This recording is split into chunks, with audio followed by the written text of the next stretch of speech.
Welcome, dear listeners. I'm Jonathan Carlin. And I'm Benjamin Carlin. And we invite you to join us through the Griffin door, your one-way ticket to the enchanting world of Harry Potter. So grab your wands and dust off your broomsticks and join us as we unlock the dark corridors inside Order of the Phoenix, Chapter 34, The Department of Mysteries. And it has never been truer that we are unlocking the dark corridors today. Today This is the day. It's like for the phrase that you chose for Order of the Phoenix all throughout for the first 33 chapters have all been to build up to this moment. Exactly. We are there at long last. And, you know, so looking at the chapter art right away, I mean, I find it to be fully and completely iconic. What we've got here is young Harry standing in front of a wall of glass orbs, and he is holding the prophecy. I mean, that's literally what I wrote down. I was like, one of the most iconic moments. This is a clip we use in our videos all the time. Harry grabbing the prophecy. Like, it is on the one hand, it's like Voldemort's plan worked. On the other hand, it's like Harry is literally grabbing his destiny, you know? I mean, I got chills as you said that. Yeah. I mean, it's, I put 12 out of 10 artwork, and it couldn't and shouldn't be anything else. And the thing that I think really stands out to me about this chapter art in particular is that it's like, it's not going to be until the very, very, very last page that it will say the words, "He lifted the glass ball down from its shelf and stared at it." That is the chapter art. Right. And it is the second to last sentence of the chapter before Lucius Malfoy steps in. And this to me is just like a take notes, Goblet of Fire, the first task. Because the first task in Goblet of Fire is like probably my least favorite chapter art of all of it. All of it. And it's so irritating because the first task is also one of my favorite chapters. Yeah. Like in the whole series. Yes. Like Osseo Firebolt, fighting the Hungarian Horntail, catching the golden egg, all that type of stuff. And yet the chapter art for that one is the one that we really raked over the coals because it's like someone's like disembodied hands reaching out to catch a book. And it's like the end of the summoning charms lesson is what we're being showed. And it's like, you know, it's so frustrating because like we already know the first task is dragons. Hagrid has already showed them to Harry. Yeah. And it's sort of like maybe on some level you don't want to go spoilery, but Harry standing on a giant rock holding his firebolt above his head would be so sick. You know, like I mean, yes, that would have been great. That you're right. Harry holding the firebolt above his head. Yes. Like he just caught it. Yes, exactly. You know? Yeah. Or just the, you know, the Harry from right behind the dragon's head, you know, like he's being stared at down through the dragon. Just, yes. You know, just Harry flying above the dragon.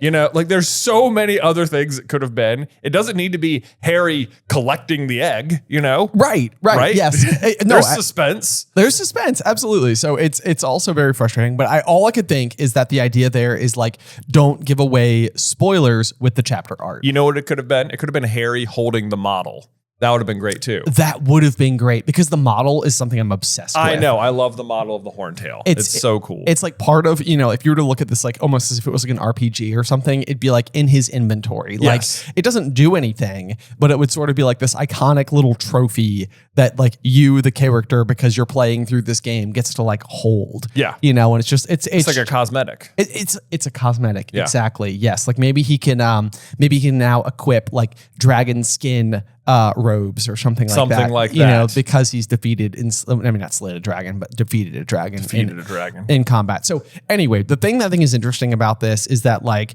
I mean, granted, we don't know what the Hall of Prophecies looks like at this point as the chapter begins. We're still in the Forbidden Forest, but like just by looking at the chapter art, once you get to the room with all the dusty orbs, you know he is going to pick it up because you've already seen it in the chapter art. So you know what's coming. And it's like, and I don't care. I don't care at all. Like it's not even a surprise. Like, of course he's not going to get there and be like, nah.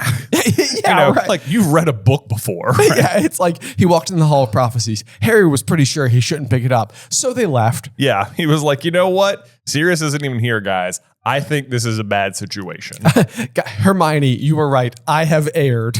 Yeah, exactly. Because it's like, what would be funny is like, if he decided that, like 1 second later, it would be like, Imperio, they're there. They're yes, exactly. Yeah. I mean, you're right. Like, it's almost like Lucius is sort of like he's itching to say the Imperio spell. You know, he's sort of like, all right, well, if he doesn't pick it up on us, he did. Yeah. Classic Potter. Now, granted, that wouldn't work either because even Voldemort's Imperious Curse doesn't work on Harry. So I don't think that would work, but they're there. They could probably easily, capture the other 5 and be like, all right, we're going to kill them if you don't pick that up. There's a way. Yeah. There's a way. I mean, once they're in the Hall of Prophecies, that prophecy is being lifted one way or another. Yeah. So anyway, fantastic chapter art. Absolutely love it. Yep. But so without any further ado, Jay, let's dive on into the chapter. Would you like to read the first sentence for us? Yes. I mean, speaking of dragons, Harry wound his hand tightly into the mane of the nearest thestral, placed a foot on the stump nearby, and scrambled clumsily onto the horse's silken back. And then the dragons arrived. It's like, oh, even better rides. Okay, never mind. I'm getting off this. We can see these. I know. Yeah, that's what I love. Would almost be like the dragons just sort of like land in the forest and like lower their necks. It's like this time the dragons arriving feels like it's like in aid, as if like the dragons have like their own. It's like the thestrals have the ability to know direction. Right. I feel like the dragons have the ability to know like right from wrong, and they're like yes. They're like, let's go. Our boy HP needs us now more than ever. You know what's really wrong? You were going to ride those dumb death horse things, and that's a moral that's an insult to us dragons. Right.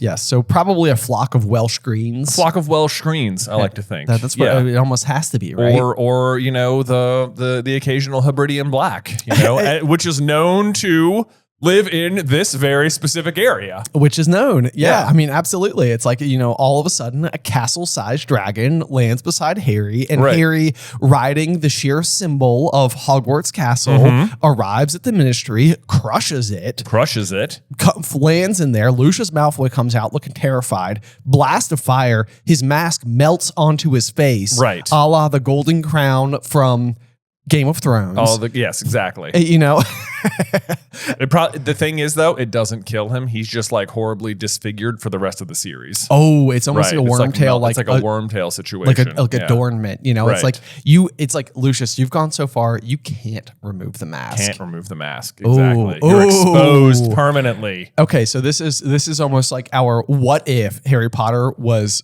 way darker. Oh yeah, right. What if Harry had a real Inglorious Bastards approach to the Death Eaters? It's like, after the war, you're gonna take that mask off, aren't you? That's right. Yeah, but we just upped the violence level from 2 to 11. Yeah, we can't have that. No. Anyway, so obviously the dragons don't actually arrive, but we do have a very funny exchange going on here because there's a few things that we've got. Harry is trying to climb onto the back of the thestral, which he can easily do because he can in fact see them.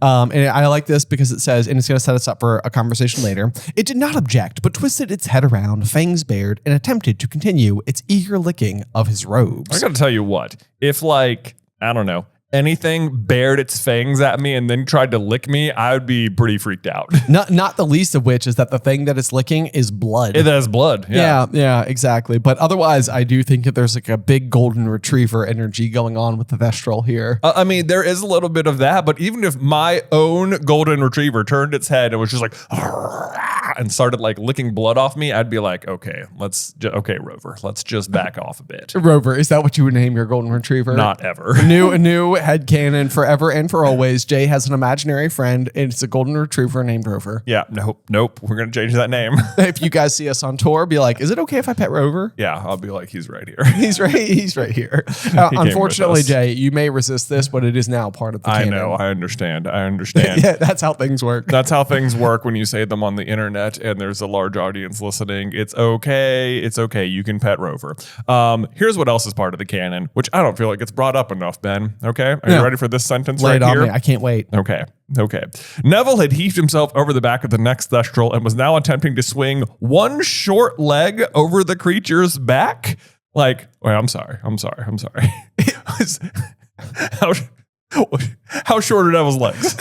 That we need to mention it in this sentence. It is the tiny little legs. It's like, is Neville like astonishingly short? I did like it because maybe this is like movie bias, and they're just like, oh yeah, the actor ended up being really tall, but canonically he's like a short man. Yeah, you know? yeah, short king. Short king. Yeah, he is like, he can barely reach his leg over that horse there. He's just like, I mean, hold on. the inclusion. I mean, it's the inclusion of the word, because like you would not blink an eye if it just said was now attempting to swing one leg over the creature's back. Right. Like I would just believe that Neville, as a perfectly normal sized human, is clumsy enough to have trouble getting on a horse, because Neville's been described as clumsy since page 1 of Neville's entrance to the story. Exactly. Yes. So it's sort of like there's almost no need for this inclusion, but now we all need to remember that Neville is in fact quite short. Quite short indeed. Yes.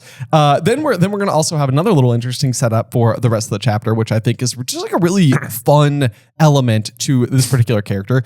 Luna was already in place, sitting side saddle and adjusting her robes as though she did this every day. Mm-hmm. This is effectively going to be how Luna is for the rest of this evening. This is Luna's chapter.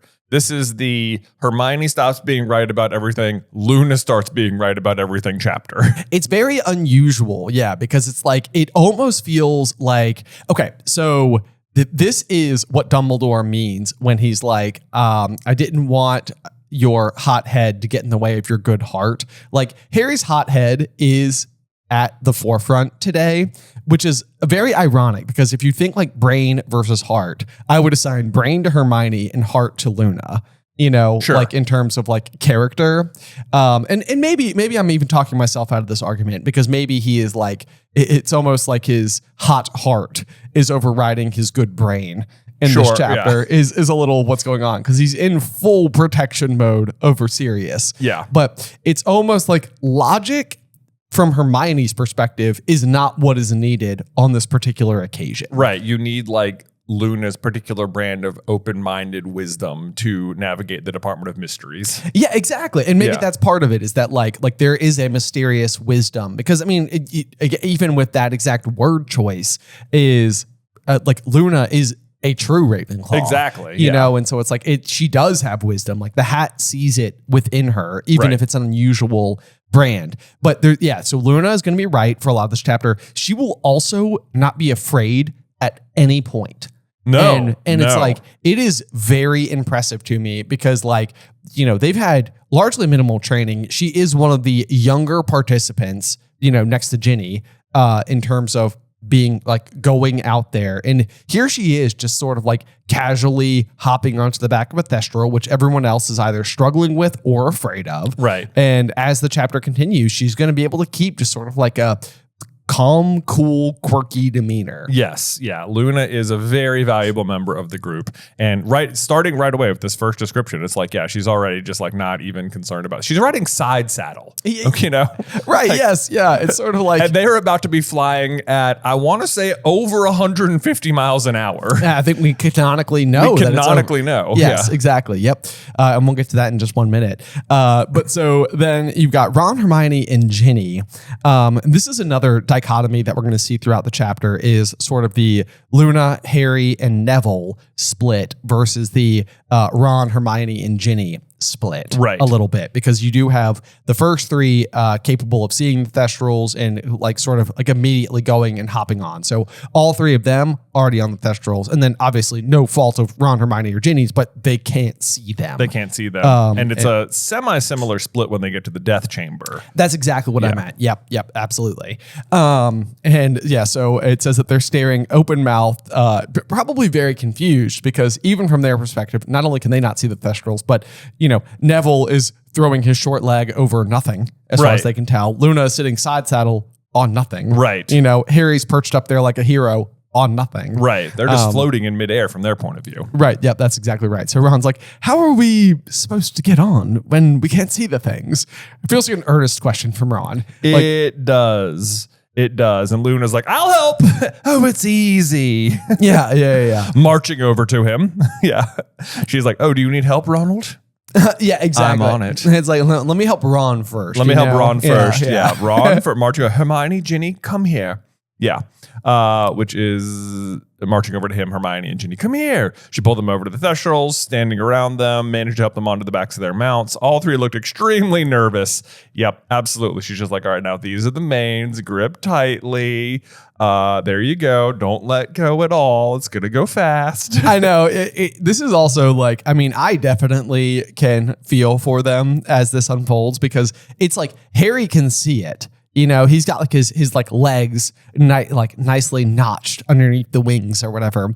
And he is going to like tip forward a couple of times on the thestral and be spooked by its speed and impressed and everything. It's like the rest of them have nothing. They have nothing. They just have to like hope. And like, Harry also has not one concern that they cannot see them. He's just like, you are just going to have to deal with it, guys. Okay. Like seriously, Sirius is about to die and we need to go. So just deal with the fact that you can't see your super speedy mount thing over there. All right. Because Ron is be like, oh, if I could just see it. And he's like, well, you better hope it stays invisible, Ron. Now deal with it. We gotta go. Which mild foreshadowing. It won't. It won't. Well, okay. So there is a little bit of like interest in here because obviously what Harry is saying in this particular situation is like, you better hope it stays invisible because if it doesn't, it means one of us died. Right. You know, or that we're going to witness a death tonight, which on the whole is something you don't want to do. And what's kind of interesting about this is that like a death will happen tonight in the form of Sirius, spoilers. But Ron and Hermione are both decidedly not there for it. They're not there for it? They are not there for it. Hermione is unconscious from the Dolohov purple spell. Okay. And Ron has been attacked by the brains, is in a different room. The only people in there are Neville and Harry. Where's Ginny? Ginny broke her ankle. Ginny broke her ankle. You're right. So no one new gets to see thestrals. No one new gets to see thestrals. Wow. Didn't even think about that. Yeah. It's kind of wild. And so it's like, I don't know at what, probably after the Battle of Hogwarts, they can see them. But I'm not sure that there's any other instance between now and then that would unlock it. Yeah, you're right. Because the only person who's going to die in Half-Blood Prince is Dumbledore. Spoilers. Yeah. By Snape. Yeah, Snape kills Dumbledore. Double spoilers. Sorry Didn't see that coming, did ya? It's like, you know what? If you're on chapter 34 of a deep dive podcast, and we've definitely said it before, but if that was the moment you got spoilered, I just for what it's worth, I am not sorry. You had that one coming to you. I just assume at this point in time you're okay with it. Yeah, that's the reason. Because literally the rest of the story has been spoiled for you. That's right. Yes, we've definitely gone through. Yeah, no, so they're not going to have a chance to see anybody else die. Will they see anyone die like at the wedding? No, they get out of there. I don't think you're right. They don't really witness anyone. People, there's like a lot of deaths that happen in Deathly Hallows, of course, but do they see them happening? I don't think so. Yeah. I mean, we of course could always be overlooking something, but yes, we'll have to keep a weather eye out for that. But it continues to be interesting that Ron and Hermione make it through the evening where a death occurs and they are not there to witness it. Right. True. Okay. Wow.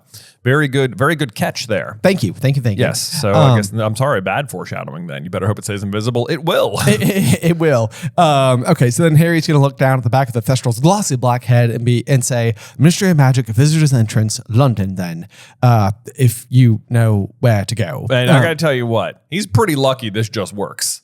The thestrals are mildly OP. They are the Deus Ex Machina of the book for sure. They are. I mean, I do appreciate the fact that it's not like they were just introduced. Like we've been dealing with them throughout the entire book, and I think that there's like, if you really, really, really wanted to get into like a literary like breakdown of like why Harry can't see them at the end of Goblet of Fire and why they are so important, is because the introduction of the Thestral so early in the story and the fact that they are like what pull the otherwise horseless carriages is like a book-long narrative, a class in Hagrid's, or a subject of Hagrid's class. Right. There's so much that bakes them into the story that by the time you get to this point, you're not really like all that fussed about it. Right. But the inclusion all the way up till now is so that this makes sense without the reader being like annoyed that there just happens to be a flight capable horse who can go very fast and has a great sense of direction. I know. Because it's like they've done a much better job establishing the thestrals in this book than like maybe say Fawkes was in Chamber of Secrets, where Dumbledore just sort of exposition dumps all of Fawkes's amazing powers at you, and it's like, healing powers with their tears, they can carry immense loads, and their songs make you feel good. And then it's like, wow, what did we need at the Chamber of Secrets? It was like literally every single one of your powers came up in succession. That's exactly it. That's exactly it. So we're getting more refined the further into the saga that we get here. So that's good. That's good. So then it says, for a moment, his thestral did nothing at all. Then with a sweeping movement that nearly unseated him. So again, it's sort of like, imagine Ron, Hermione, and Ginny here. The wings on either side extended. The horse crouched slowly and then rocketed upwards so fast and so steeply that Harry had to clench his arms and legs tightly around the horse to avoid sliding backwards over its bony rump. So glad we got that detail. I know. The bony rump. The bony rump. Yeah. Great inclusion. Good to know. In the greater story. Yeah. We got bony rumps and short legs, and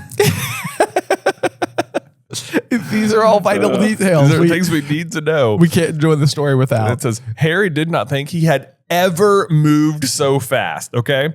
That is a really important distinction, because Harry owns the Firebolt, which can go 150 miles an hour. Right. Yes. He has like the fastest broom. Fastest broom. Yeah. And this thing, that means is going, this is right away too, like on takeoff.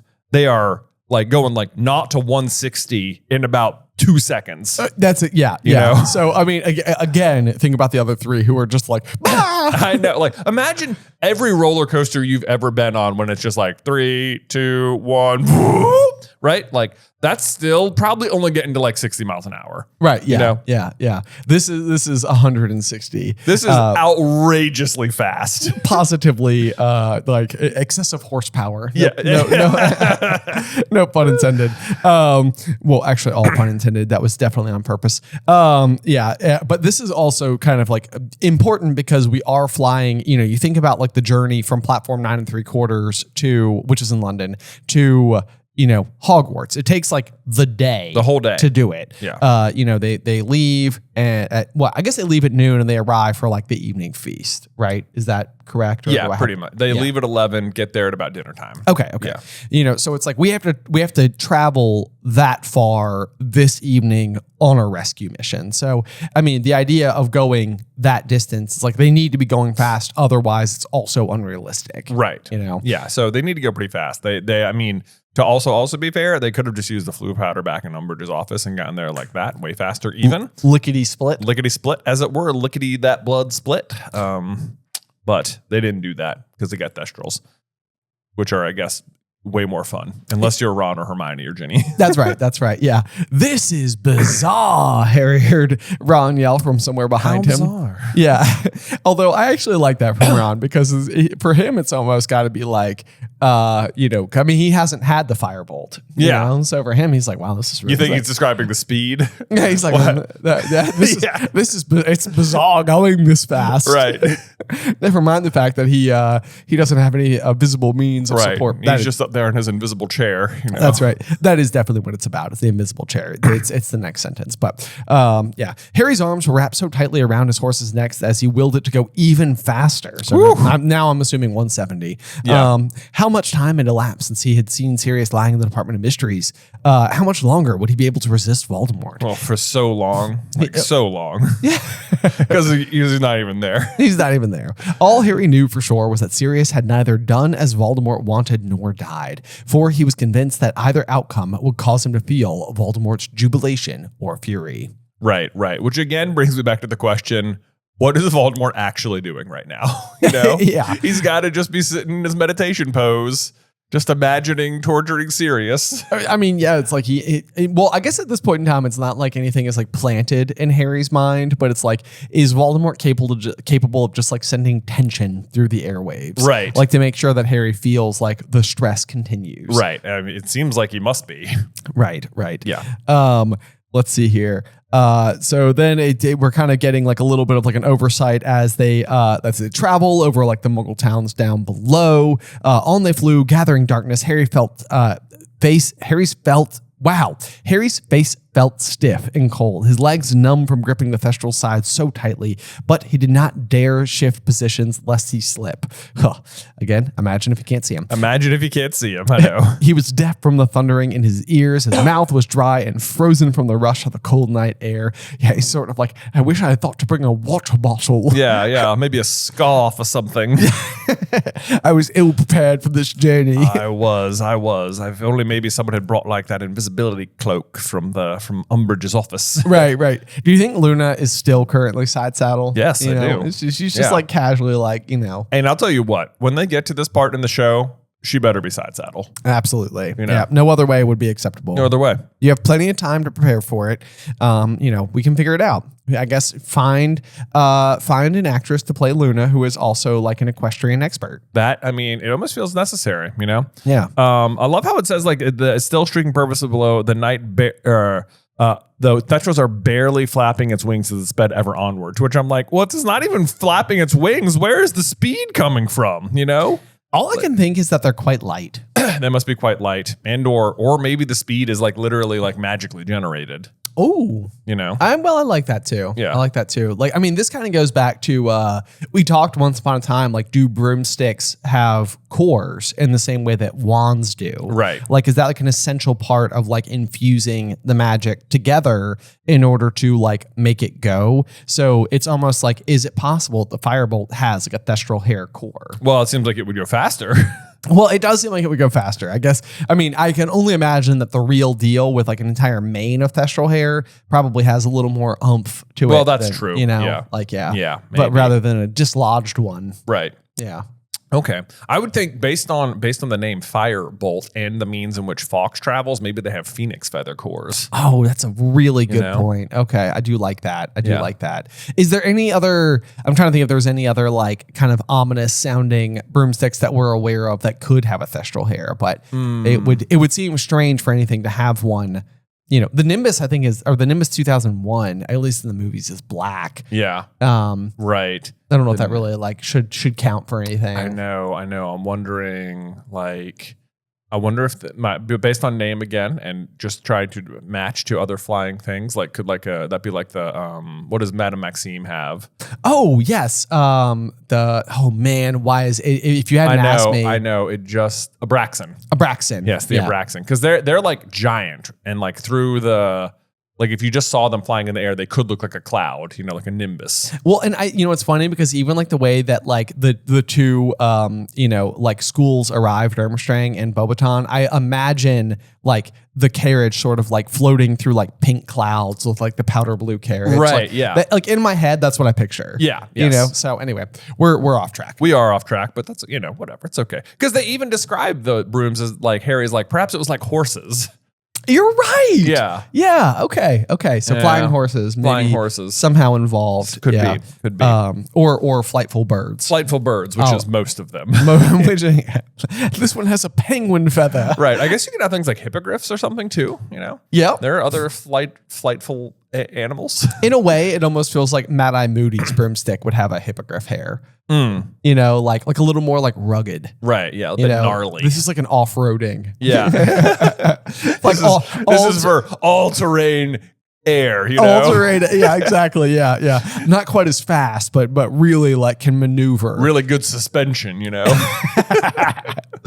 Oh man. So then we get a line here too. Where he's like, if they were too late, he's still alive. He's still fighting. I can feel it. No, you can't. You can't, which is really unusual because like Harry's instincts are usually very, very good. Yeah. And again, this is like I'm back to hot head. It's like good heart has good, like it's impossible to think that Harry's good heart is not what wins the day. It's like even in the final duel with Voldemort, he's like pleading with him to like, find remorse within himself. Right. Like, it's clearly Harry's heart that drives things. So this has got to be hot head. This has got to be. This is probably what Dumbledore was talking about. It's like I was really hoping, like like a couple years ago. Don't want to like bring up bad memories or anything, but like remember when Sirius died? Like, oh, you got a little hot headed that night. That's all I'm saying. That's all I'm saying. That's all I'm saying. He never would have been there if you didn't go. So right. So was it your fault? Yes, but but now's not the moment. Now's not the moment. Okay, I need you to go kill someone else. Right. Yeah. Yes. Yeah. Harry's having quite the legacy. Yeah, let's see here. If Voldemort decided Sirius was not going to crack, I know. And obviously this kind of goes back to what we oftentimes say about Sirius. Sirius would not crack. There's no way. But obviously he's not there, so it doesn't really matter. Harry's stomach gave a jolt. The Thestral's head was suddenly pointing towards the ground. He'd actually slid forward a few inches along its neck. They were descending at last. Yeah, so if Harry, who can see it, slides forward, all of a sudden, like, yeah. Hermione and Ron and Ginny must be like, oh my God. Which is the next sentence. He heard one of the girls shriek behind him. And the one thing we can be certain of is that it wasn't Luna. So either Ginny or Hermione. Right. But then he says, shriek behind him, and he twisted around dangerously, but could see no sign of a falling body, which that would immediately put a damper on the evening. Well, I mean, also though, like falling body, I guess like, the Thestral would be going, it seems like they're flying downward faster than they would be falling, almost, right? Oh, yeah. I would agree with that. Yeah. Like they can actually like exceed the, what is it called? Like 9.8 seconds. 9.8 meters per second squared. Yes. The force of gravity. The force of gravity. Yes, exactly. Yeah. Okay. Because they're hurtling towards the pavement. Harry gripped the Thestral with every last ounce of his strength, braced for sudden impact, but the horse touched the ground as lightly as a shadow. I love that sentence. I know. Lightly as a shadow. Oh, it's just wonderful. And it feels, for like an invisible creature, it feels like exactly how it would land. It does. And I think I connected these two sentences like a little bit further down the page when they're talking about everyone else like touching down. It says, Neville jumped down shaking, but Luna dismounted smoothly, which to me, it's like Luna is so like the Thestral in this story. Like they're both introduced in book 5 and like she hits the ground just like, okay, that was nice. No problem. Nice and smooth, just like the Thestral. And like, just like the Thestrals, just very misunderstood, Absolutely. Yeah. Yes, absolutely. So really, really like, continuation of the Luna Great chapter that we're having here. We also get a glimpse around the street where it says there was an overflowing dumpster, still stood a short way away from the vandalized telephone box. Overflowing. Let's just keep that, put a pin in that. We'll come back to it. Yeah.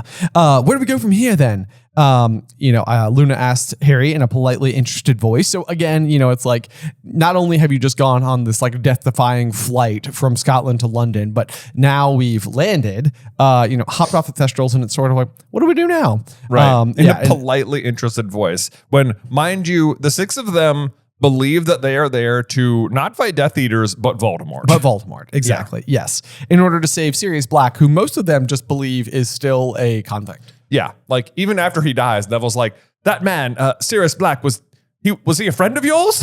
Yeah, right. That's like, you got to give Neville some major credit here too. It's like he is sort of like that bumbling boy who is growing into himself in such a dramatic way. Oh yeah. That like he is willing to join Harry in a battle where he doesn't even really know the person they're trying to save. He's just like, I got your back.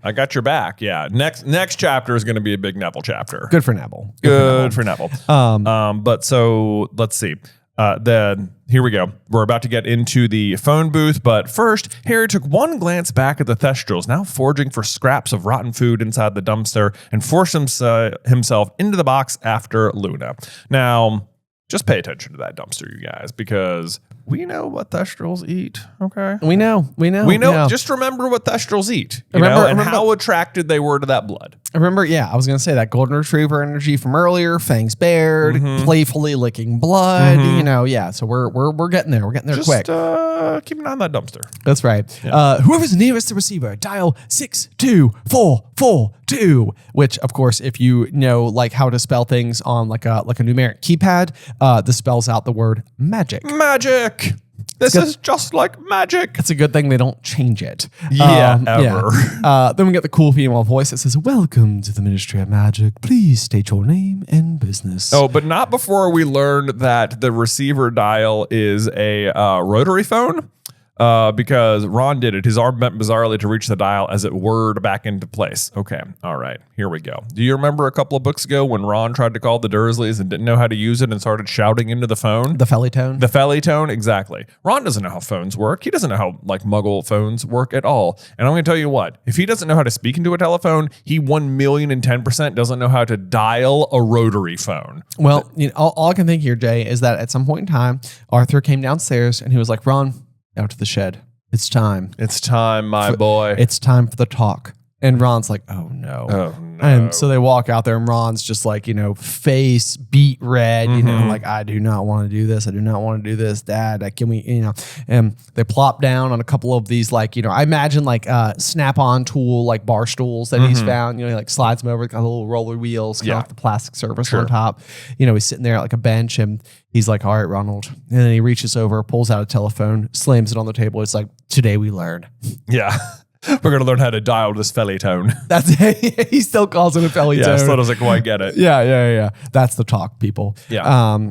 Teach your kids. Let's see here. So then we get the really, it's kind of hilarious to me how open-minded the cool female voice is here in terms of reacting, because it says, "Harry Potter, Ron Weasley, Hermione Granger, Ginny Weasley, Neville Longbottom, Luna Lovegood. We're here to save someone unless your ministry can do it first."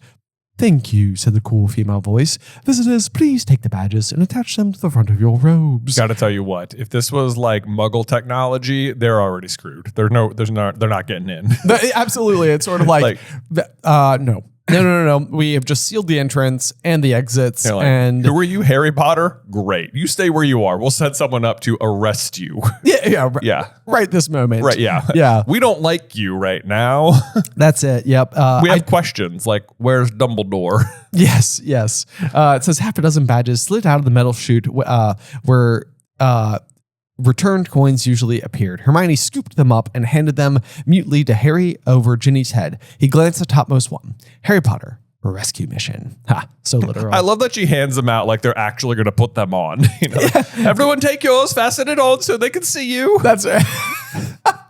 That would be so. This is another one where they don't show this scene in the Order of the Phoenix movie. They just cut from the thestrals to them running through the hallway at the Ministry of Magic. This would be a very funny one to show them running in the hallway of the Ministry of Magic, but they've all got these little plastic, name tags clipped onto them. And it's sort of like, I see what they did there. They did the name tag thing. I mean, this would have been such a funny scene because it's like kind of like fast paced. It was like, get on the thestrals, fly, get down. And then they just like slam cut to like the six of them in like the world's slowest elevator, just like, "I can't move." And then cut to them running again. We need a little juxtaposition. It feels like a very, who is the guy who has the super stylized movies? He did like the Grand Budapest Hotel. Wes Anderson. Wes Anderson. Yeah, we need like Wes Anderson to come in and direct this particular episode. Yes. Just so it's hilarious. Right. Like, I would be so down for it. Right. You could even have like one of those like cut scenes where it's like a slice through the earth and you can see like the little chute going through and there's like a dinosaur like parked on one side, the good old fashioned T-Rex bones underground. Right. Yes. Because of course there's probably a T-Rex under the ground of London. Probably there is. We're going down to the Ministry of Magic. They probably protected all that ground from other stuff. I will also say though, Ben, this is where a large, what I believe metaphor is going to start happening for the rest of the chapter. Yep. Which is that the Ministry of Magic is, for the whole book, but for this chapter especially, is supposed to represent hell. By which I mean, if you recall, they are traveling pretty far down into the earth. And if you remember back when Arthur takes Harry here down this exact elevator, it describes this descent as like very slow and creaky and lasts over a minute. It's a tight space. There's 6 of them crammed in there. And like there's going to be a lot of things that are going to point to this. But if you like, they're going down the shaft here into the Ministry of Magic, they are going to end up with where there is a literal portal to death, and they are going to basically encounter the devil himself.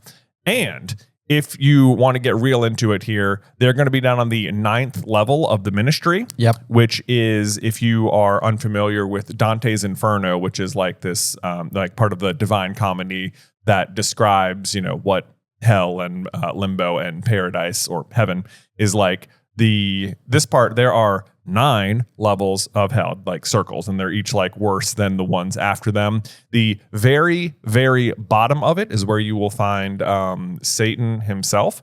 And it is actually not hot. It is really cold. Keep that in mind. And what he is doing is chewing endlessly on the worst offenders. I think it's Judas in Dante's Inferno. I think you're right. Yeah. But these are all people who are dead. He's endlessly chewing on them. He is literally eating the dead. They're going to run into Death Eaters. Yeah. Like, there is a lot happening for this metaphor. Plus, it's like as if, the ministry has obviously sent one of its demons to Hogwarts to, be their enemy all season, and they have just defeated her, and now they're going to the belly of the beast. That's right. Yeah. I think that was extremely well crafted there. Thank you. Yeah, you definitely went through it well. You gave me that explanation on tour, and I was like, you were like, and I think we're descending into hell, and I was like, say what now? Say what now? I was like, hold on. Let me catch up. Yeah. But now that I knew you were doing it, I did some additional research, and I was like, oh, he's so right. Oh, yeah? Yeah. What research did you do? I was reading about, the 9 circles of hell or whatever as you descend down, and it was sort of like,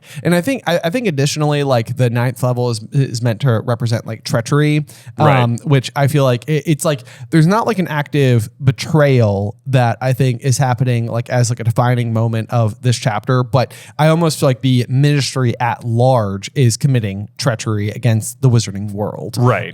Because it's like they are actively failing to give the correct information to the public. So like they are in an act of treachery effectively. Yeah. Which is like that Voldemort is back, and it's also going to be the thing that is like, fully and completely witnessed by Fudge himself by the end of this entire scene. Yeah. So, and I mean, even if you like watch the movie, it's like when you see the Order arrive, I mean, they look like freaking angels showing up, yes. They arrive with like white light. They're all like in like a kneeling position, like ready for battle. It's really cool. All right, let's see here. So then as we make it down to the atrium, it seemed to be completely empty. And this is despite the fact that Harry was expecting somebody to potentially be waiting for them in there. The light was dimmer than it had been during the day. There were no fires burning under the mantelpieces set into the walls, but he saw the lift slide smoothly to a halt. As he saw the lift slide smoothly to a halt, the golden symbols continued to twist sinuously in the dark blue ceiling. The Minister of Magic wishes you a pleasant evening, said the woman's voice. Yeah. First of all, no, they don't. And second of all, it won't be. Right. Yes. Yes. The only sound of the atrium was the steady rush of water from the golden fountain. And so this is just a little reminder that the fountain of magical brethren exists. And it's going to kind of give you a reminder that there's a witch, a wizard, goblin, house elf, and centaur all included in that particular depiction. Yeah. Because that's going to be a big part of the Dumbledore Voldemort fight coming up here. Yep. But even though the little welcome to the ministry voice just told them that when they get down there, they're going to have to submit their wand for a registry or whatever. Harry is quick to notice that Harry in the lead past the fountain toward the desk where the security man, Eric Munch, who had weighed Harry's wand and had sat, was now deserted. Harry felt sure that there ought to be a security person there, sure that their absence was an ominous sign, and his feeling of foreboding increased. So Harry's instincts that Sirius is under attack, pretty bad. The rest of his instincts, still on fire, doing their thing correct. It is absolutely true. There's no reason for people not to be here. There should be a security person here. Yes, the fact that it is completely absent, it makes no sense whatsoever. Because we even know from like Chamber of Secrets, it's like the morning they're having breakfast and, Arthur walks in and he's like been pulling like an all-night shift. Right. It's like we know that the ministry works at night. Right. So this is like a fully, even if it's not as populated as it is during the day, there should be more than no one there. Exactly. There should be someone there, or else the visitor entrance also should not work now. It should be like Ministry of Magic closed for the night. Come back in the morning. bye. Right. So here's where the pieces of the puzzle start to slide together. Indeed, because you then are wondering, like, right. So where is the security person? Where are the other people? Because bear in mind that, like, the Death Eaters are already down here. They're already in the Hall of Prophecy waiting for Harry. Yeah. And I mean, and it's the kind of thing where it's like, I like to imagine that they've been sitting there for a while and like, they're like, did anybody bring like a juice box or like like an orange peel? Bring snacks. Yeah. Like, yeah. We don't know. Does anyone know? We don't know how long it's going to take, do we? Or need some gorp. Yeah. Gorp. That's like trail mix. Trail mix. Yeah. Oh, it's got raisins in it. Oh. Yeah. Lucius, you know I hate raisins. Calm down, Goyle. They're good for you. Okay. You need your vitamins. Need your vitamins and fiber. You've been looking a little peaky lately. Anyway, so back to our thestral idea. Back to the thestral idea. So, don't forget the thestral. The Death Eaters are already there, and no one else is apparently there. They have been having trouble getting into the Hall of Prophecy the entire year. So where is everyone tonight? Well, our theory is that the Death Eaters got in here, and they, of course, know that the plan is for Harry to arrive and come down here, but they don't need Harry getting caught. They got to clear the way for him. So they have literally killed everyone in their path. And where are they? And where are they, you're going to wonder, because there's no bodies. Just dead bodies laying around would be a real problem. And I'll tell you where they are, you guys. They're in the dumpster up above. The overflowing dumpster. The overflowing dumpster that the thestrals are interested in, because thestrals eat dead stuff, dead meat, like half a cow, if you recall. Yeah. Yes. And it's like, then you start to take a look at the security man's name, and it's like, oh my gosh, it is so on the nose. His name is Eric Munch. As in what's happening to him right now. Yes, it's got real Death Eater energy. Real Death Eater. You get it? You get it? They're called Death Eaters. They're not intentional. They didn't know Thestral was going to show up. But what has happened is they have let the dead be eaten. Yes, and so it's like I don't even know how to. It's like it all fits together in a way that's like, it's like so alarming if it isn't intentional for this to be the explanation, because otherwise it will go completely unexplained where Eric Munch or anyone else is. Right. There's no reason for the security people not to be here and for it to be completely empty. Because if it's completely empty, if this is the normal thing for the Ministry at night, then why on earth has Voldemort not just come by himself to get it? You know? Yeah, absolutely. Yes. It's like, because that's the thing. It's that they're like, and Bellatrix is even going to say, like, in the future chapter, it's like, the Dark, I opened on the right page. The Dark Lord walk into the Ministry of Magic when they are so sweetly ignoring his return. And it's like, two people can lift this prophecy.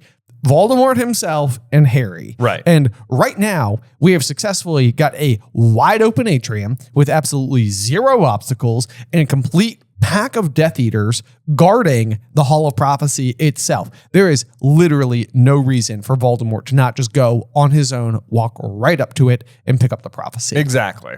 There was no reason at all. So whatever. That they've clearly cleared it out so that Harry can get down there. The other question I'm going to have is that people from the Order of the Phoenix have been guarding the entrance to the Hall of the Prophecy like all year, like they've been on guard duty and stuff, but I guess not tonight. That or they're dead. That or someone is in a dumpster. Yeah, or someone's in a dumpster and we never find out who. Oh man. Okay. So anyway, now we make it to the lifts, not the one, through the guest entrance, but now we're making it to the lift inside, where Harry is going to instruct somebody to press the number 9 button, going all the way down to the bottom. To level 9. Yep. The cool female voice said, "Department of Mysteries." And the grills slid open again. They stepped out into the corridor where nothing was moving but the nearest torches, flickering in the rush of air from the lift. Yep. Harry turned toward the plain black door. After months and months of dreaming about it, here he was at last. And this should be setting off alarm bells, Harry. This is pretty suspicious. Yeah, absolutely. Yeah. Yes. "Let's go," he whispered. And he led the way down the corridor, Luna right behind him, gazing around with her mouth slightly open. So it's like, once again, you've got Luna, who is just sort of like, no hesitation, just sort of like in awe of the space that they're in. Yep. And of course, Harry's going to try and be like, all right, you guys stay here. This is all I can imagine what Harry is thinking about through the entire Thestral ride is sort of like, I didn't want you to come in the first place, but when we get to like the real danger, I'm going to come up with a plan to get someone to stay behind. Yeah. And he's like, maybe a couple people should stay here. And then Ginny's immediately going to be like, how are we going to let you know if something's coming? And it's like, crap. That's a good point. You could be miles away. And Neville's like, we're coming with you. Look, I didn't ride on an invisible horse for 20 hours or however long it took. Well, for Neville, it's not. For Neville, it wasn't. Yeah, but for the other three, you imagine Ginny's just like, Ron and Hermione are just like, okay, listen up, Harry. That was the worst ride of my life. I still can't feel my legs. I'm coming with you. I didn't do that for nothing. Exactly. I like the commitment. It's like the fear hasn't dissuaded them at all. They're sort of like, no. That was now that I'm over that hurdle, I can handle anything. Yeah. Harry did not want to take all of them with him, but it seemed he had no choice. There is something to be said for the fact that like in this situation, by the end of the evening, almost all of Harry's compatriots are going to be damaged in some way. Yes. And so it's sort of like Harry understands that there's a huge liability to them coming with him, but they insist. It's like, you will be helped, Harry. So here we go. Over the threshold. That's Boom. right. The action is about to start. They're starting a large circular room, and he's trying to figure out where to go. There's a bunch of unmarked doors here.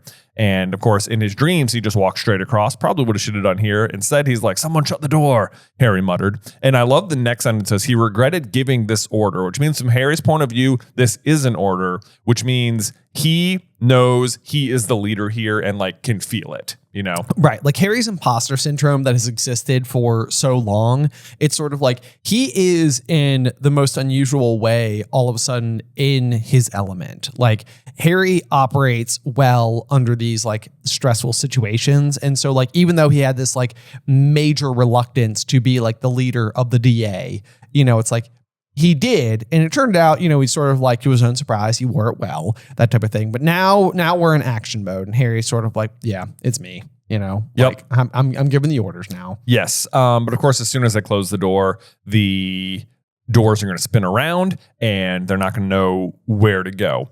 And I don't really know what on earth the function of this could be if you actually work at the Department of Mysteries or not. It seems like the Death Eaters aren't confused by it. In the same way, like they can just sort of navigate it. They seem like a little bit more prepared, or maybe it's the kind of thing where it's like you start trying doors and you just don't go in them if it's not like the right thing on the other side. Right. I'm not really sure. I do think it's interesting that it rotates and that there are 12 doors because it's giving clock. It is giving clock. You're right. And we are in the Hall of Prophecy. There is a room to time. Right. Which is kind of interesting. So yeah, a lot kind of going on there in terms of like some potential symbolism, but I'm not exactly sure, if it's just sort of like, it's as simple as that. You know? Clock spins, time room. Could be. I think what is the real function of the spinning room has nothing to do with the Department of Mysteries and is a literary trick that is being employed on us, the readers, which is, and we've talked about this before, is deferred introduction. Yes. Okay. Great idea. Which is to say that it is when an author will introduce you to a place or a person long before that person enters the actual story itself. Like so plot, by the time they arrive, you've already got like an expectation about what that person is like or whatever. And so what's really happening is that after they grab the prophecy and like, all the heck breaks loose, they're going to start scattering around the rest of the Department of Mysteries and encounter a bunch of random rooms. And so that you, the reader, don't feel confused by the rooms you're running into, we need a way to visit each of them first. Exactly right. Yep. And I think it's something that this like entire narrative does really well. Like so often we are being like, Victor Crumb, for example, it's like before he shows up as a Triwizard champion, we've got the Quidditch World Cup. Like we already have a feel for who this person is, even though none of our characters are having direct interaction with them. Like when Hagrid arrives in chapter 1, he introduces us to Sirius Black. He's like, borrowed it from young Sirius Black, the flying motorbike. Right.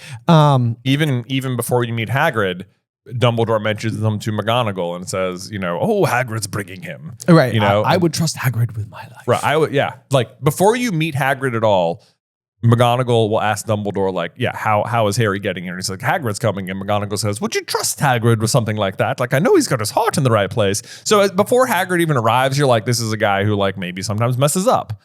Or whatever. But also that like the most important person, because one of the few people who doesn't get this introduction is Dumbledore. Right. It's almost like he speaks for himself. Dumbledore is very unique in this regard. Even Mr. and Mrs. Dursley. I mean, the very first sentence of the book is Mr. and Mrs. Dursley of number 4 Privet Drive were proud to say they were perfectly normal. Thank you very much. You haven't met Mr. and Mrs. Dursley yet. You're going to meet them real soon. But that first sentence tells you a lot about what you need to know about them. Yeah, the thank you very much is kind of got that passive aggressive sort of like, not thank you very much. Not thank you very much. It's like these are people who are going to be hoity-toity, uppity, pains in the Patukas. Right. And like even before you meet Dudley, you find out that Vernon just like experienced Dudley learning a new word, which is won't, which already tells you what you need to know about Dudley by the time you meet him as a 10-year-old. Right. That his 1-year-old self is disagreeable, right?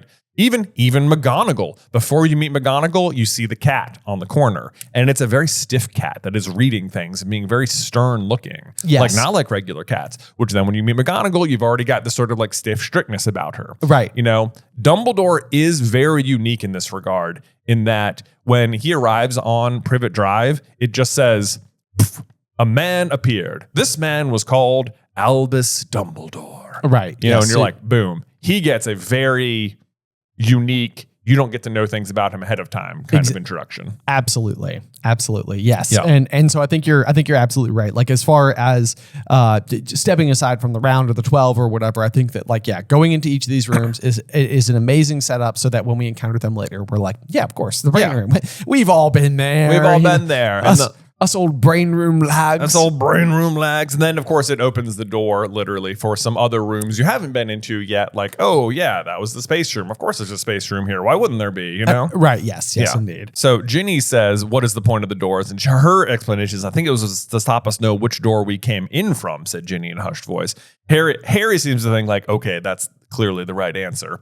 So I guess she has good instincts as well. I don't know why that would be the case if you were working there. It's just like, yeah, you walk in and you pick a door and that's just where you're working today. It's a mystery. You don't even know. You yourself don't even know. I mean, honestly, though, like I don't even hate that as an explanation. Like it's like, I mean, it's literally called, like the Department of Mysteries. And so the fact that it's sort of like you might show up every day not knowing like what your agenda will be is a mystery. Right. That's true. So, I mean, I do think I could see a world where it's sort of like, if you're an unspeakable, that's what you wake up in the morning, you get there and it's sort of like, maybe the love room door won't open. Maybe somehow it will. Maybe I'll be in the death chamber. Maybe I'll be in space.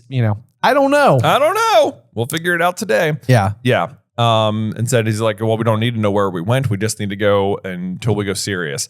But it says like, don't go calling for him though, Hermione says. But Harry had never needed her advice less, which I think is hilarious. He's like, yeah, duh. Okay, shut up, Hermione. I'm the leader here. Right, yeah. We voted. Don't you remember? It was your idea. It was your idea. Yeah. His instinct was to keep as quiet as possible for the time being. Mm-hmm. Where do we go then, Harry? Ron asked. I don't. In the dreams, I went through the door, and at the end of the corridor was the lifts into a dark room. That's this one. And then I went to another door into a room that kind of glitters. Right. That room is where they keep the vampires and probably Cedric's body. You got it in. Well done. Well done. Oh, We should try a few doors, he said hastily. I'll know the right one when I see it. Come on. So it almost is surprising that he needs to enter any of these rooms at all. But I mean, it's almost like defensive a little bit where it's like there are elements of the Department of Mysteries that seem like they call to you, right. Like it's almost as if like the mystery wants to be looked at. Right. Yes. But so he just picks a room at complete random. What do we have in the first one? Lamps hanging low on golden chains from the ceiling gave him the impression that this long rectangular room was much brighter, though there were no glittering, shimmering lights, just Harry had seen in the dream. This is going to be the brain room. So it's got the enormous glass tank of deep green water with the aquavarius maggots, says Luna excitedly. Yeah, this is like one of those things. First of all, that's just a great trivia. Like, because when you're looking at the brain room tank, what does Luna suggest that they are? Is aquavarious maggots. That is the answer to that question. And she's going to follow up with, Dad said the minister was breeding. No, said Hermione. She sounded odd. She moved forward to look through the side of the tank. Their brains, and it's like, this is weird because Luna is going to be like dead on the money for pretty much this entire scene, which almost makes me wonder if instead of brains, this is what aquavarious maggots look like. Well, but then on the other hand, it's Hermione who's recognizing the brains. And she like is the brains. I guess that's true. Yeah. I guess that's true. So you got a little bit of column A, column B going on there. But yeah, so I mean, and it does seem like what they're ultimately studying is thought. Right. Yes. So certainly don't hate a world where it just simply is brains, but how or why that works is fittingly a mystery. It is. Yeah. So actually even my note that I wrote here was that like Hermione's not correcting Luna in this particular situation, which a lot of times when it comes to their relationship, especially in this book, it is Hermione almost being like condescending, like with the probably something blabbering, or whatever. Right. But in this case, Hermione's just sort of like, no. It's like she's not correcting, she's just realizing. Right. Yeah. But it says she sounded odd. It's like she's like fascinated by the brains in the same way that like Harry and Luna and Neville are going to be fascinated by the death chamber. Very good point. Yeah. And then Ginny, actually the time room, because she's going to kind of snap back at Harry. It's like, well, you looked at that old arch. Yeah, you're right. You're right. So they all seem to have like a different relationship with each of the various like rooms that they go into. Yeah. Why would Ginny be fascinated by time? That's interesting. Why would Ginny be fascinated by time? Let's see. I don't know. I mean, if you want to get cursed child about it, like she has to travel through time to save her child at some point, but like so do the rest of them. Yeah. Yeah. That doesn't feel like significant enough. Doesn't feel set up. Yeah. It's not like Ginny specific. Yeah. Necessarily. Plus it's a cursed child. So, cursed child. It's not even canon. Yeah. Anyway, so we'll keep giving that a ponder. Yeah, we shall. All right. Anyway, let's see. Glimmering eerily, they drifted in and out of sight in the depths of the green water, looking something like slimy cauliflowers. Yeah, I hate You know how brains are. Yeah. Let's get out of here, said Harry. This isn't right. We need to try another door. Yeah. And then Ron's going to be like, well, there are doors here too. Like, how big was this place? And Harry's sort of like, well, in my dream, I went through the dark room into a second one. He said, I think we should go back and try from there. So good for Harry to kind of be like, okay, let's not get lost in the labyrinth here. It's like, we need the right starting point before we start opening secondary doors. Well, when you've been in, he's like, he learned some stuff from the hedge maze, Oh, that's true. Exactly. Yeah. It's like, I've been in mazes before, I know how to do this. That's right. Yeah. Plus, when I was a kid once, I got a coloring book. It was Dudley's old one, and he'd scribbled all over it, but still, I was able to solve the maze puzzle. Exactly. Right? There was a lot of spots where Dudley had clearly gotten stumped. It's just like Dudley like running into a wall with like a question mark written on the page. I don't know what to do from here. I can't figure this out. It's like, you're not allowed to go backwards. Yeah. All right. I'm just stuck. So they head back out into the first. It's like, why did they even go in the brain room? Like, it's clearly the wrong one, but whatever. Yeah. They head back out, and before they shut the door, Hermione cast a spell, Flagrante, when she drew with her wand in midair a fiery X, which appears on the door. Now, it says fiery X, and it uses like an interesting like font or whatever, almost a symbol in the book. Yes, however, it is. Yep. In a couple sentences, it is going to be described as the fiery cross still burns, still showing the door they'd already tried. So, to me, you can't say the word fiery cross and it not invoke some symbolism. Absolutely. In you know? Absolutely. Like, especially when we're already in a place that is very definitely representing hell. And now you've got a fiery cross on the scene. So it is an interesting choice here because there is some history to this particular symbol. Like in the most recent history, it is more associated with like intimidation and hate and like, the Klan and stuff. Yeah. Not great. Not great. Yes. Yeah. That said, they are about to, meet a bunch of like masked, hooded people in this exact place. There is that. I mean, there's almost no doubt that the Death Eaters are meant to represent in some way other real life groups. Yes. However, more historically, a fiery cross has symbolized either a call to arms or is like a rallying symbol. And predict and true to form, the Order of the Phoenix will rally to them later in the night. Right. Yes. Yeah. Yes, indeed. But this is very helpful because it kind of helps them keep track of which doors they've now already gone through. So now he goes forward and pushes on the second door. This one's larger than the last, dimly lit, rectangular, and the center was sunken, forming a great stone pit some 20 feet below. They were standing on the topmost tier of what seemed to be stone benches running all along the room and descending in steep steps like an amphitheater.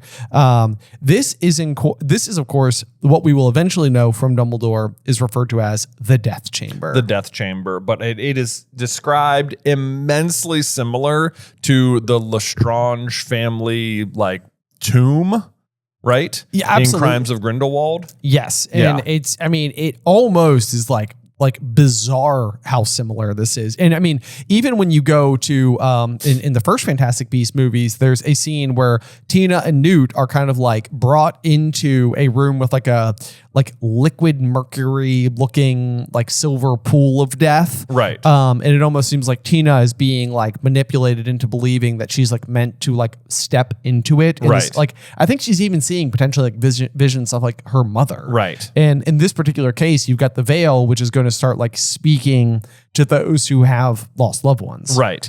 And then even in Crimes of Grindelwald, Grindelwald is going to cast that blue fire around the edge of it. And as people enter the dais, they are either cleansed or they die. Or they die. Yes. Yeah. It's like a worthiness to his cause right. type of situation. So, I mean, this would almost be I'm just absolutely spitballing purely because of the Grindelwald comparison. Could a Death Eater step through the veil?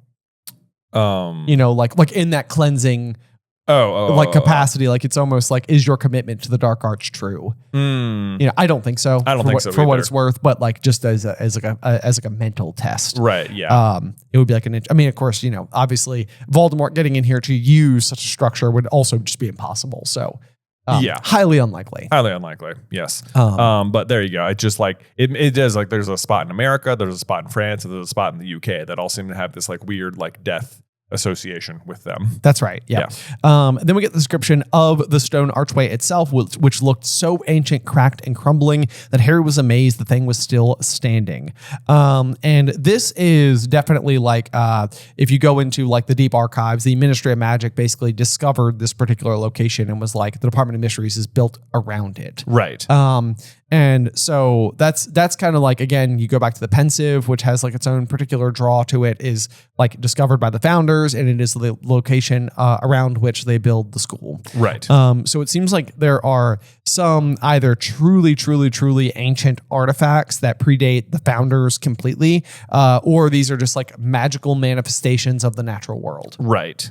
Yeah, which would kind of, make sense. Death is it is obviously a huge mystery. And if they have physical representations of all these things, then, right. I guess it's got to be somewhere. And here it is. Yes. And it would also not surprise me then if there was more than one portal to death, around the world. Also true. Yeah. Yeah. Yep. That makes sense. But also the room is described, despite the complete stillness of the cold surrounding air, the curtain was fluttering very slightly as though it had just been touched. So that's the cold feeling that they're going to have, because now we're in our ninth circle here. Yes, exactly. And this is where the veil is definitely calling to Harry. He scrambled down the benches one by one until he reached the stone bottom of the sunken pit. His footsteps echoed loudly as he walked towards the dais. The pointed archway looked much taller from where he stood now than where he'd been looking down on it from above. Still, the veil swayed gently as though somebody had just passed through it. And then he calls, "Sirius!" But you're not yet. It's not proper foreshadowing, but it is horrible when you know. It is, yes. Yeah, it's sort of oh man,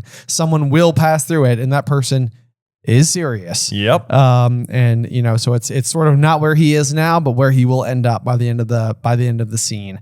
But yeah, then there's also just the usage of the word veil is also very interesting because it's the same word used in a different capacity when we get the tale of the three brothers, where the second brother who uses the resurrection stone to basically recall people from death, his betrothed is separated from him as though by a veil. Yep.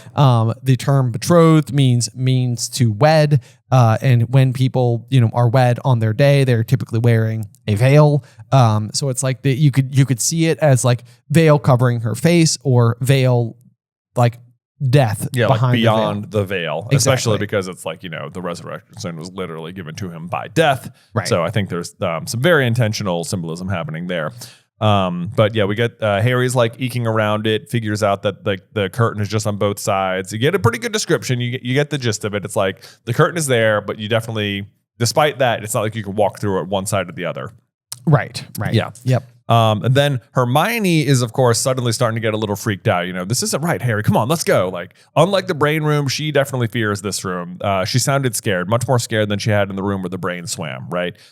So she still like fears death, like much more than Harry, who of course accepts death, and that's like his big thing, master of death energy happening here. Yeah. So Harry's seeing like kind of beauty about it, and this is also kind of interesting to me because it kind of gives me like Mirror of Erised vibes, like kind of like the many have wasted away before it. Like it again, it kind of calls to you, like you can't help but go back and look. Right. And in this particular situation, that's exactly what Harry has going on. Yeah. Says he felt a very strong inclination to climb up on the dais and walk through it, which is just such big foreshadowing. It absolutely is. That is foreshadowing for sure. Because he will accept death. Yes, he will accept death. He will walk into the forest and, walk through the veil, as it were. Right. Yeah. Then Harry, Hermione's trying again. Harry, let's go. And he's like, okay, but he did not move. But he hears the murmuring noises coming from the other side of the veil. What are you saying? He said very loudly, so the words echoed all around the surrounding stone benches. Nobody's talking, Harry, said Hermione, now moving over to him. And he's like, somebody's whispering behind there. Is that you, Ron? And Ron's like, I'm here, mate. Harry's like, can't anyone else hear it? And then Luna's going to be like, I can hear them too. There are people in there. Yeah. And of course, Luna is eventually going to explain this in the future, being like, she's like, the people we lose aren't really gone. You could hear them, couldn't you? Right. Behind the veil. It's like she is understanding it because she doesn't have logic.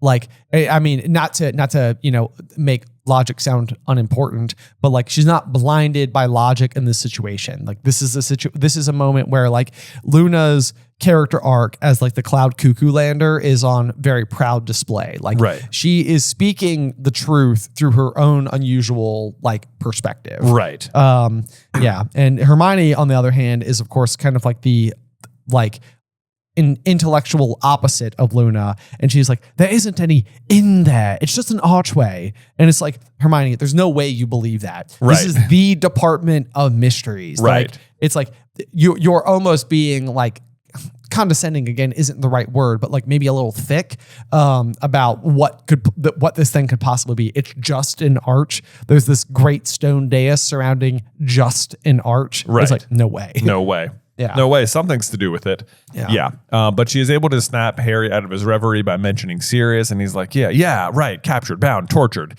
He was staring at the archway. Let's go. And Hermione's like, yes, that's what I've been trying to. Well, come on then. Yeah. On the other side, Ginny and Neville were staring, apparently entranced at the veil too. So even though Ginny couldn't see the thestrals, she too is entranced by the veil.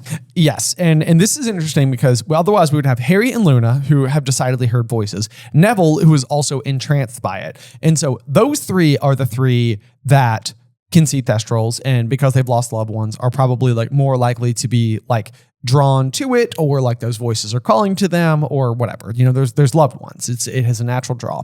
Ginny, on the other hand, I think it's an unusual case, and do you want to explain why? Well, it's hard to explain exactly why, but you could argue that because Ginny is in love with Harry, and Harry is the master of death, that she understands death more than like Ron and Hermione. Right. And it's like, she like almost loves Harry in this like non-superficial capacity. It's not infatuation. It's like she has this like, solid quality, like, like understanding of Harry as a person. Right. And it's like, obviously she's going to continue to date like Dean and stuff like that. So it's like, but at the core, Ginny is like never giving up on Harry. And right. She will eventually tell him that in her own words. Right. And like, even when he like, breaks up with her, she's just like, oh, I knew you would do this. It's for some noble reason, isn't it? It's like she knows, of course, he's going to do that because she knows who he is, and she doesn't like really count it as the end or anything. Exactly. And I mean, even like at the wedding, it's like they've been broken up for like the whole summer or whatever. And like the gift that she gives him for his 17th birthday is like the kiss. And it's like the kiss is basically like a, symbolic promise ring, if you will. Yeah, like right. It's like Ginny's like, I will be here when you get back. Right.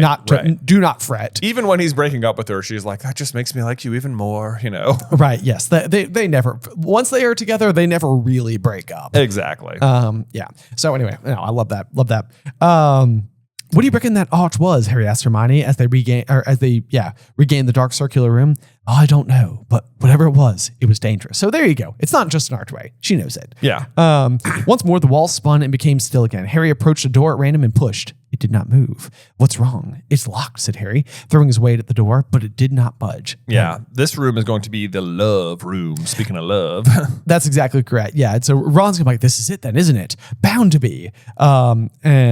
Then Hermione's going to jump in and try Aloha Mora, which is, it's kind of like, okay, a year one spell opening the door at the Department of Mysteries. Unlikely. But either way. And then Harry's going to be like, Sirius's knife. And he pulls it out from inside of his robes and slid it into the crack between the door and the wall. The others watching eagerly. He withdrew it and flung his shoulder at the door. It remained as firmly shut as ever. What was more, when Harry looked down at the knife, he saw that the blade had melted.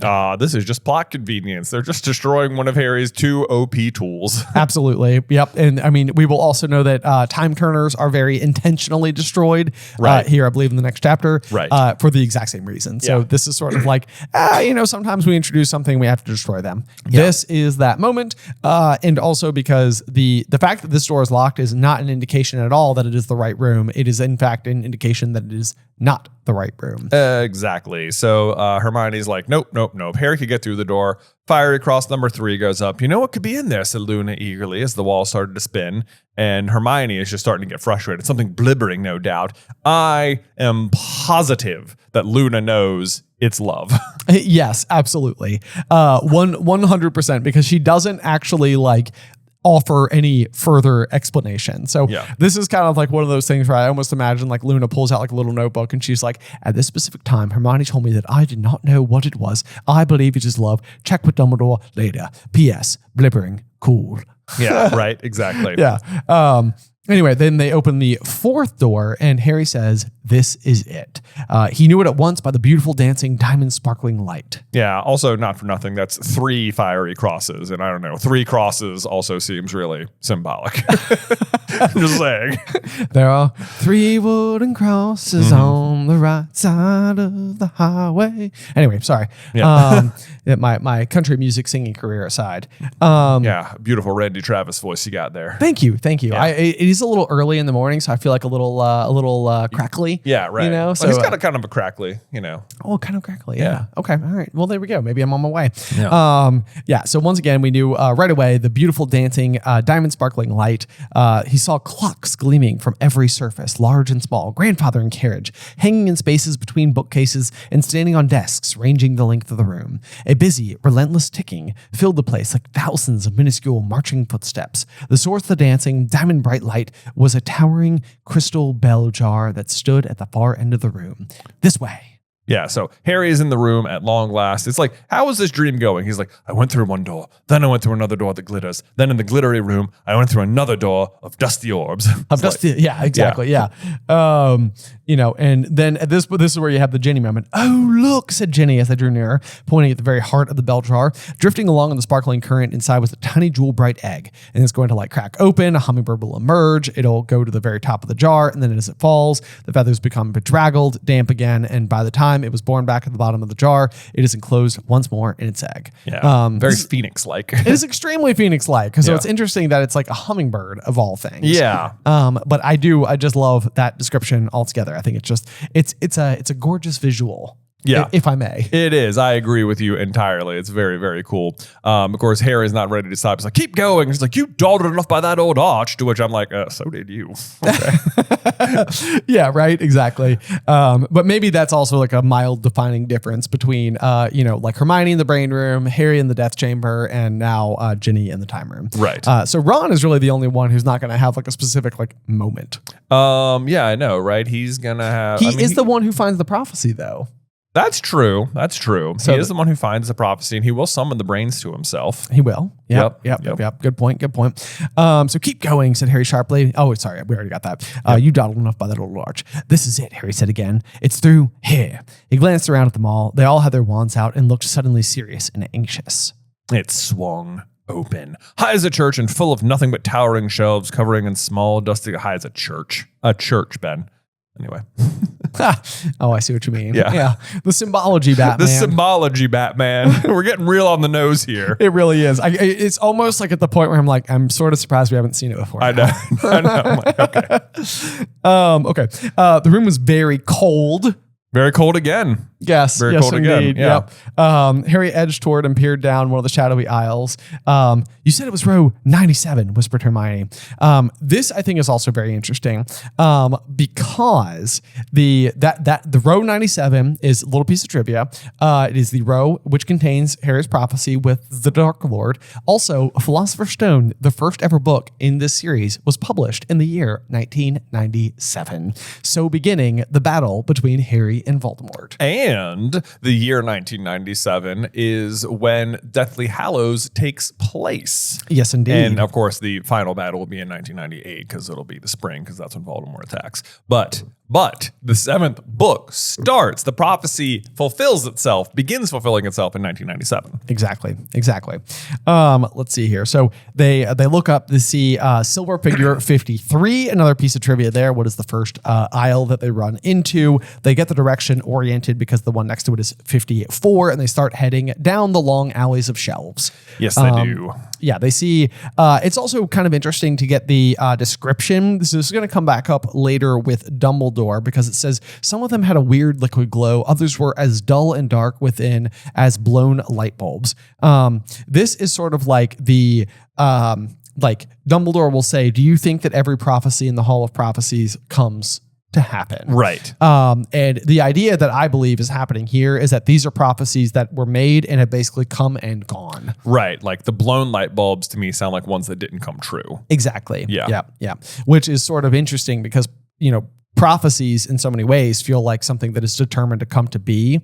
But there's also like an argument that we have had in the past, which is that Harry is not the first ever chosen one. Right. And one of the person who I think preceded Harry in particular is Sirius's younger brother, Regulus. I agree.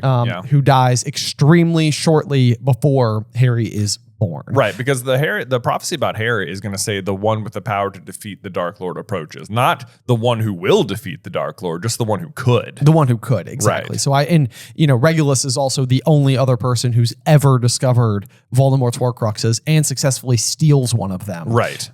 So Regulus was on the quest, Right. basically, and fails in his journey, but his portion of it also helps establish Harry's future success. So, Right. Kind of all like building blocks, one on top of the other. Right. And like his death aligns pretty well with like Harry's birth.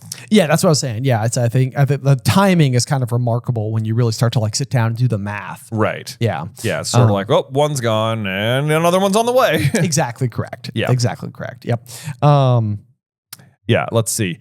So they get to row 97, and now it just feels like an alarm bell should really be going off. It's like, oh my gosh, you were told exactly where to go, and now you're there. Like, I know. Yeah. I don't know, Harry. Yeah, and I mean, Harry will not give up either. He's like, he's right down at the end. You can't see properly from here. He's like, he should be here. Anyway, here, really close. And Hermione's like, Harry, like, and he's like, this is where like Hermione's like, he's not here. Yeah. Yeah, there's nobody at all. And then so Harry's going to go and like check the other nearby aisles, which is definitely like even less likely, although I do it at the grocery store all the time and I can't find the Spanish rice I like for my tacos. It's not there. It's not they there. move it around all the time. They sure do. Yeah. And it's like Harry is definitely also starting to realize it. And it's just like Hermione's trying to tell him and he's just like, no, because he knows that if Sirius isn't there, then something even worse is afoot. That's exactly right. Yeah. And he's like, I've led you to it. And that's so much worse. I need Sirius to be here because otherwise it's not like, oh, I guess we'll just leave. Right. Yes. It's like he's one step ahead of Hermione. Hermione's like, he's not here. And he's like, I know he's not here. And that means it's worse. It's a trap. It's a trap. Yeah. Harry did not want to look at any of them. He felt sick. He did not understand why Sirius was not here. He had to be here. This is where Harry had seen him. And it's like, oh no. And then this is the moment where Ron is going to call, Harry, what? He did not want to hear what Ron had to say. Have you seen this? What? Said Harry, but eagerly this time. It had to be a sign that Sirius had been there. A clue. What? Harry repeated again. It's got your name on. It's got your name on it.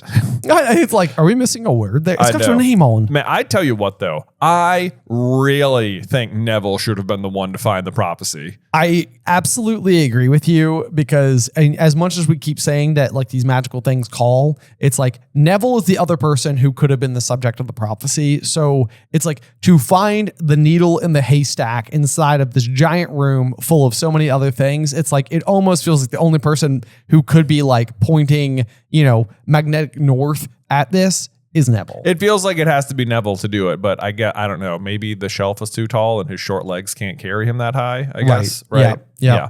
So then it says, Harry moved a little closer. Ron was pointing at one of the... I'm so sorry. I did not hear your little legs comment and it hit me after the fact. Okay. Neville's too short. He's too short. I'm short little legs. I blew right past your really excellent joke. That's my fault. This is interesting though, because it says Ron was pointing at one of the small glass spheres that glowed with a dull inner light, though it was very dusty and appeared not to have been touched for many years. So what do you think of the dull inner light as far as our previous argument that like the ones that are blown are prophecies that have come to pass? I don't know. I mean, it's obviously this one's still very much alive. Well, it's very much alive, but like, do you think that there's any possibility that like the prophecy is almost aware of the events of the evening? Because Harry will face Voldemort, hands at his side, and have Avada Kedavra shot directly at him. Right. And so it's almost as if like the prophecy is sort of like it's almost over. Or it could almost be over. Maybe. I wonder if it's like if... Oh, I have a different idea. If like the prophecy knows like if he doesn't pick it up right now, it'll just go out.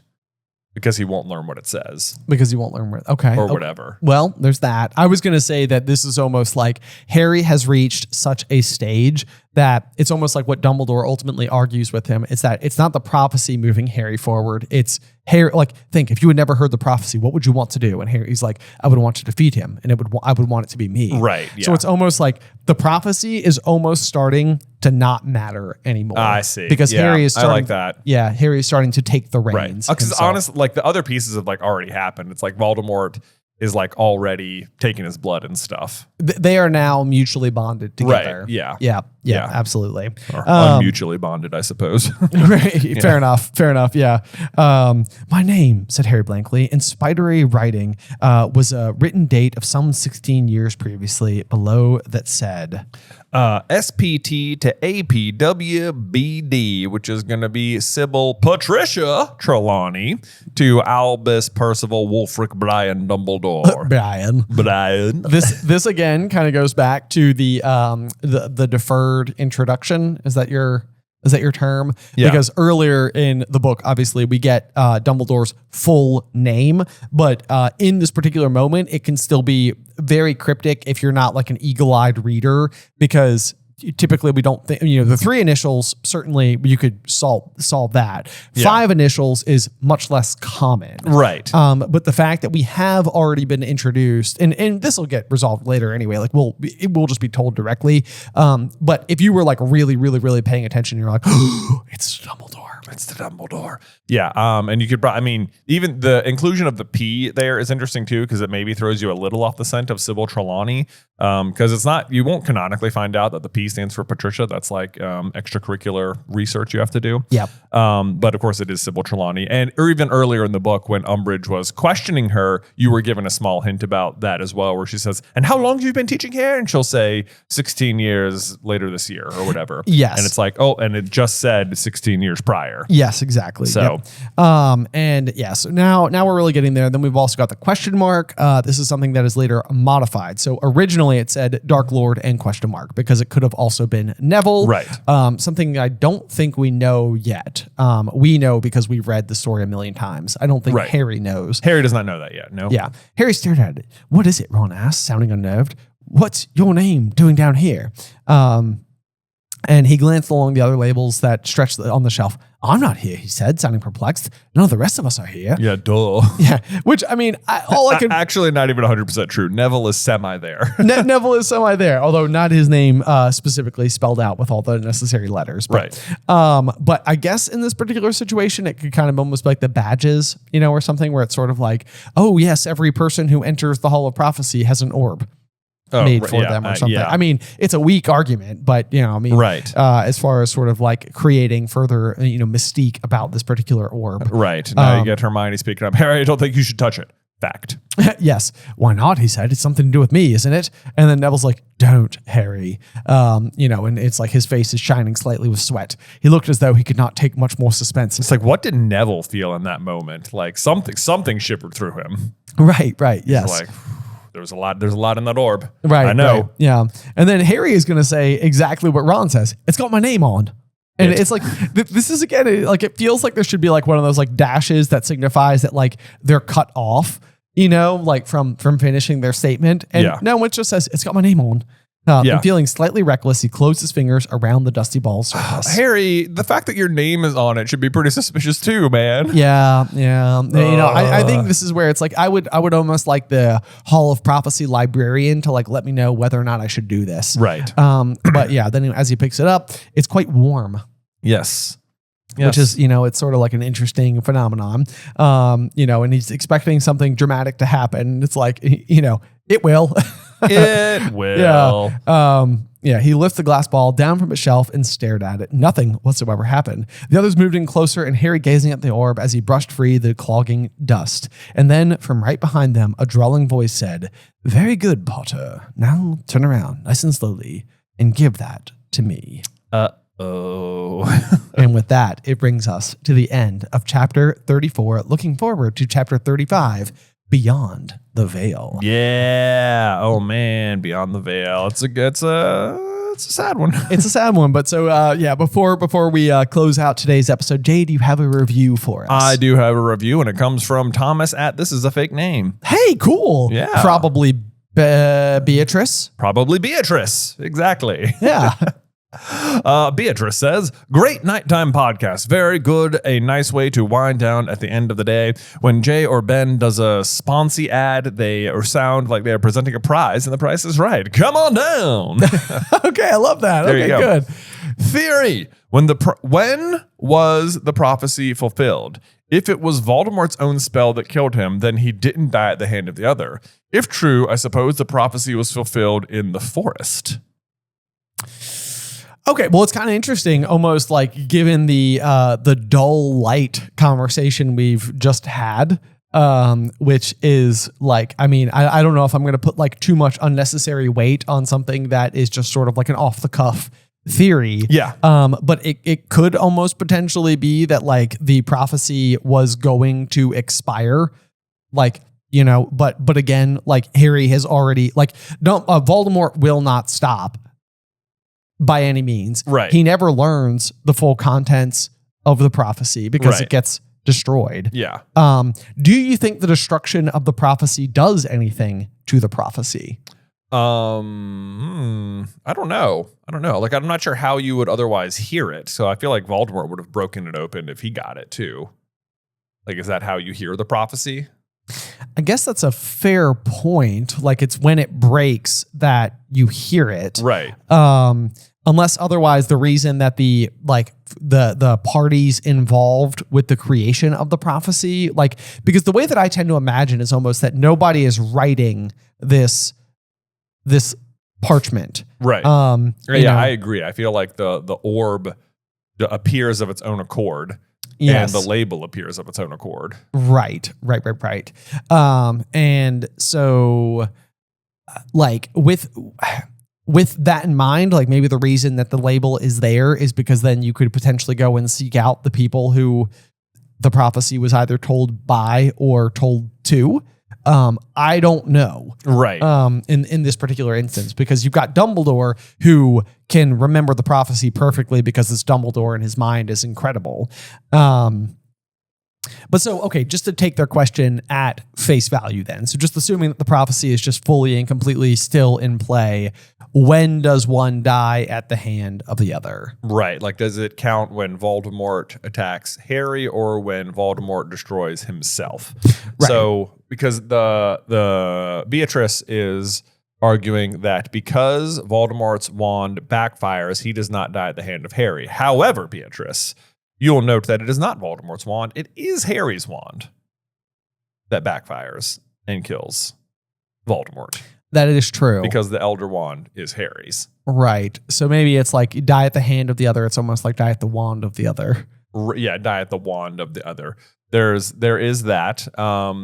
Because this is like one must die at the hand of the other, for neither can live while the other survives. Well, the other thing that's kind of interesting about this is that neither of them actually dies. Well, that's true. Neither can live while the other survives. But I wouldn't say Voldemort survives. I would also agree that he does not survive, but he also doesn't die. Right. One must die at the hand. Okay. So if it's one must die at the hand of the other, then it is more likely than I suppose that it is Harry who dies. Right. At Voldemort's hand. Right. And I mean, on some level, I do think that we are meant to interpret what happens to Harry as him returning from death. Right. You know? Right. Yeah, I agree. It's supposed to be Harry returning from death, even though that's also where Voldemort ends up permanently. But also true. Yeah. Yes. Because and in case anybody's sort of confused when we're saying that like Voldemort doesn't like die, effectively what we mean there is that when Harry dies, in the forest, he goes into limbo, and the other person other than Dumbledore who is there is the like remnants of Voldemort's soul, which is that like really weakened like thing that happens to be there. The barbecue baby. And the reality of that is that when Voldemort is ultimately defeated at the Battle of Hogwarts, his soul is almost like too weak to ever escape or like, so like as Dumbledore would say, like board a train and move on. Right. And so Voldemort will be permanently stuck in misery, in limbo forever. Right. And I mean, when we see it, when Harry's there, it's like Dumbledore's like, well, this is, as they say, your party, which is why it looks like King's Cross Station. But like, I doubt Voldemort's version of Limbo looks like King's Cross Station. I'm sure it's much more awful. Much more like dark, ominous. Like the fact that like even like Harry's version of it is like bright and white and he is completely whole in his own. It's like Harry is meant to look like fully complete, fully solid. Right. Whereas like Voldemort is like frail and weak and all that type of thing. So, I mean, you could almost even make the argument that like something like where we are in the story is what Voldemort's version of it might look like the Department of Mysteries. Right. Like unanswerable questions, chaos, cold. It's like he's in the ninth circle. Right. Yeah, pretty much. So that makes it, and then like, neither can live while the other survives. Like, to me, the way that I always interpret that is like Harry's life will never get to be Harry's life until Voldemort is defeated. Right. And I mean, we know that to be true. From the very beginning of his schooling, even growing up with the Dursleys, it's like Harry doesn't have a life of his own. He is at the mercy of, these horrible people. Right. But so then does Harry begin to live the moment that he comes back to life, even though Voldemort isn't defeated yet? Or is the prophecy not completed until Voldemort is in fact defeated? I mean, you could probably make the argument that once Harry has come back, that Voldemort is like effectively doomed. Because I guess the killing of someone isn't the fulfillment of the prophecy per se. One must die at the hand of the other. Harry dies at the hand of Voldemort, for neither can live while the other survives.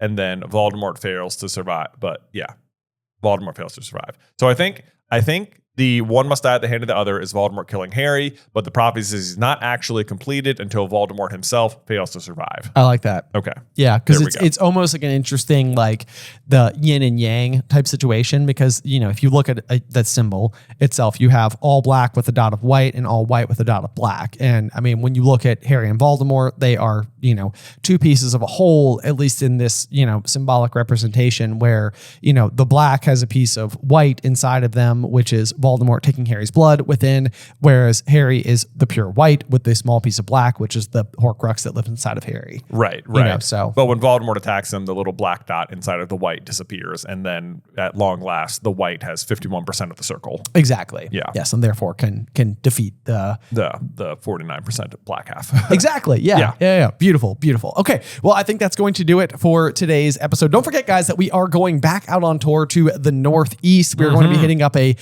whole bunch of locations, 6 in total. We are going to Boston, Massachusetts, Hartford, Connecticut, New York City, Philadelphia, Washington, D.C., and Richmond, Virginia. We do have like a VIP upgrade available for all of those events, where if you'd like to come and meet Jay and I before any of the shows, we can take a picture, sign anything you'd be interested in, answer any questions for you, and then come out and enjoy the show. It really, I mean, just like one of my, you know, favorite things that we have ever done here as, you know, content creators on the greater interweb. Yeah. So we absolutely hope to see you there. Links to all that in the description down below, or you can go to supercarlinbrothers.com/events. Yes. Hope to see you there, but otherwise just meet us back here, wherever you're listening, whatever podcast player you're on, for chapter 35, Beyond the Veil, here on Through the Griffin Door. Today's episode was edited by Ethan Edghill. Vaishon Brandon does our art. Catherine Stein is our production manager, and the show is hosted by me and Jonathan Carlin.